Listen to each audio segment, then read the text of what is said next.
Let's start this with a prayer.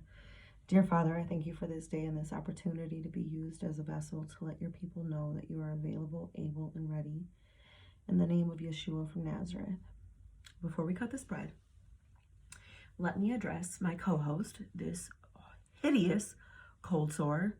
And I have gotten them since I think the youngest is like 8 or something. Whenever I get super stressed, there it goes. Try to and I swear I was trying to push this stress down for almost a year. But we'll get into that.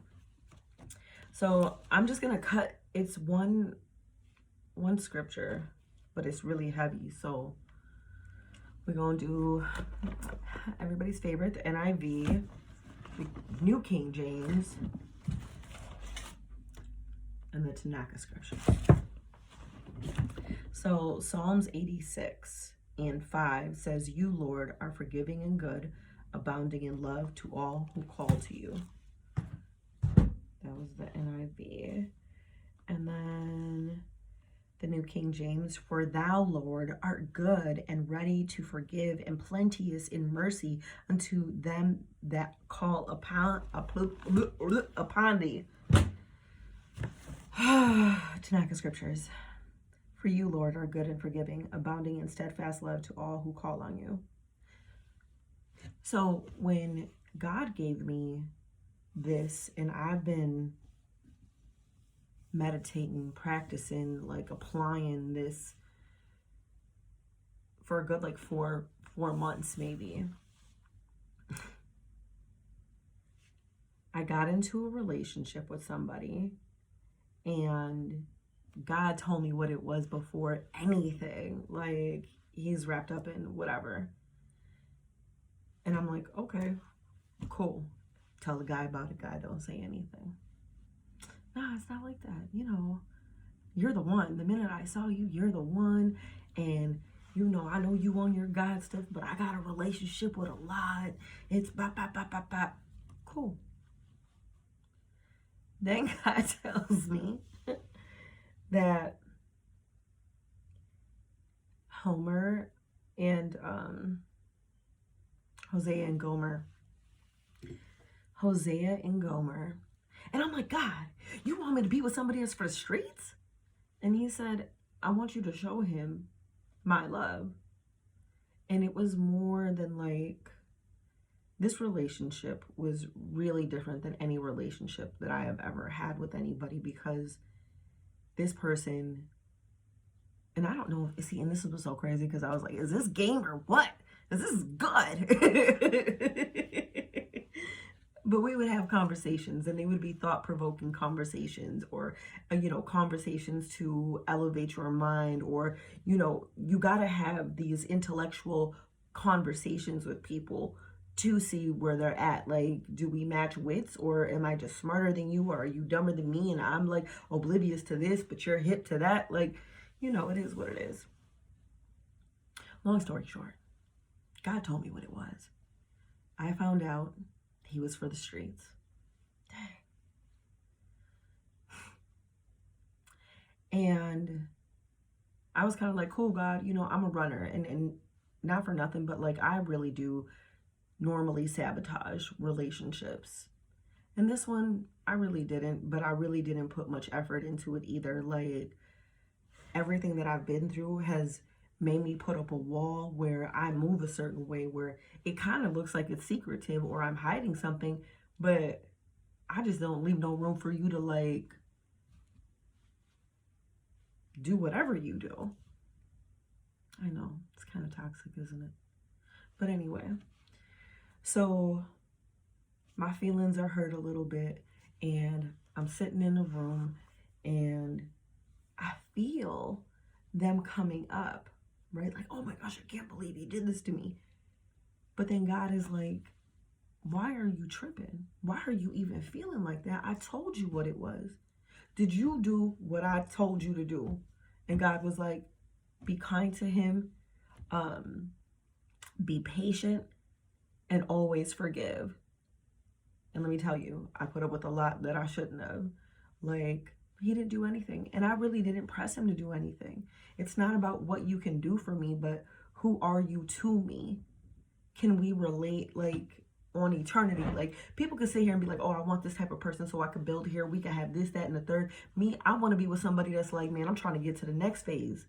And eternity is the next phase. And if your mind isn't on that, then, like, I thought, you know, I thought.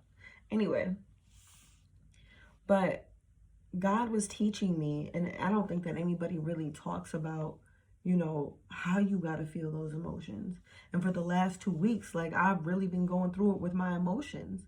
And this is the icing on the cake. And God is like, you're being attacked.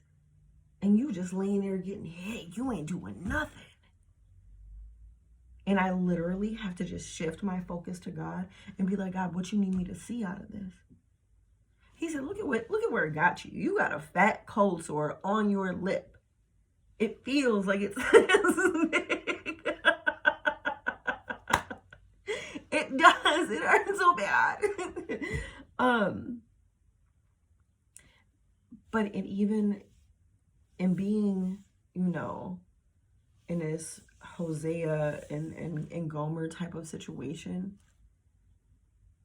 I can see all the times that I left God. I can see all the times that I have played God on time. I'm sitting here like, oh, I want this time. I want some time, but I don't want too much time because I don't want it to cut into my time. But I'm not even on anything. I'm just not used to sharing my time. But God being like, I'm patient with you. I ask you to get up and do one thing, maybe two, maybe three. And it's not hard. You don't even have to leave your house, but you ain't got enough time for me. And you put it into a person and you expect greatness out of this person. You don't even give me greatness. And I was like, yeah, okay.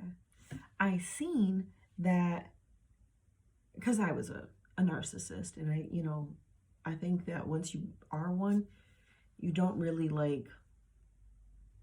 you don't ever lose that skill. You know what I'm saying? Like, you know how to read a conversation, you know how to manipulate somebody, you know how to do all of that. It's just whether you choose to do it. I seen it, but I seen it with like me and God, like me walking away from my first love. And God saying, I'm trying to show you how to be like me. God told me what it was before. Okay.